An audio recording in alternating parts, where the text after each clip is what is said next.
50 cinema ನಿರ್ಮಾಣ ಮಾಡಿದ್ದೀರಾ, ಇದು ಸಣ್ಣ ಮಾತೇನಲ್ಲ.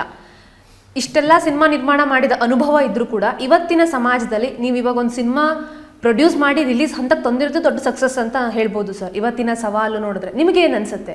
ನಿಜವಾಗ್ಲೂ ಕಷ್ಟ ಆಗುತ್ತೆ ಸಿನಿಮಾ ಮಾಡೋದು. ಯಾಕೆಂದರೆ ನಮ್ಮಲ್ಲಿ ಸಿನಿಮಾ ಅನ್ನೋದು ಏನೂ ಇಲ್ಲ, ಯಾವ ರೀತಿಯೂ ಇನ್ಫ್ರಾಸ್ಟ್ರಕ್ಚರ್ ಇಲ್ಲ. ನಮ್ಮ ರಾಜ್ಯದಲ್ಲಿ ಕನ್ನಡ ಚಿತ್ರಕ್ಕೆ ಇನ್ಫ್ರಾಸ್ಟ್ರಕ್ಚರ್ ಇಲ್ಲ ಬಿಡಿ.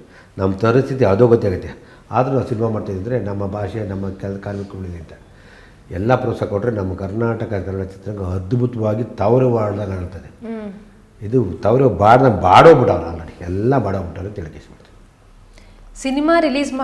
ಸಿನಿಮಾ ರಿಲೀಸ್ ಹಂತದವರೆಗೆ ಒಂದಷ್ಟು ಅಮೌಂಟ್ ಖರ್ಚಾಗಿರುತ್ತೆ, ಪ್ರಮೋಷನ್ಗೆ ಇನ್ನೊಂದಷ್ಟು ಅಮೌಂಟ್ ಅನ್ನೋ ಥರ ಆಗ್ಬಿಟ್ಟಿದೆ. ಪ್ರಮೋಷನ್ ಮಾಡಲೇಬೇಕು ಅಂತ, ಇದೆಷ್ಟು ಕಷ್ಟ ಸರ್?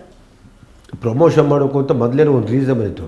ಇವಾಗ ಫಸ್ಟು ಒಂದು 1,000 ಡಿಜಿಟಲ್ ಇದೆ, ನಂತರ 2,000 ಜನ 3,000 ಅಂಥವ್ರು ಒಂದು ಸಿನಿಮಾ ನೋಡಿಬಿಟ್ರೆ ಅವ್ರು ಹೇಳ್ಬಿಟ್ಟು ಥಿಯೇಟ್ರ್ ತೊಗೊಂಡು ನಂಗೆ ಎಷ್ಟು ಕೊಡ್ತೀವಿ ಕೊಡಪ್ಪ ಎಲ್ಲ.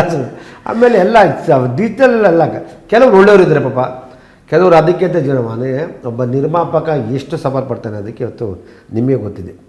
ಅದರಿಂದ ನೀವೆಲ್ಲ ಜನಗಳು ಸಿನಿಮಾನ ಗೆಲ್ಸಿದ್ರೆ ಇವರೆಲ್ಲ ಕಮ್ಮಿ ಆಗ್ಬಿಡ್ತಾರೆ ಅಂತೇಳಿ.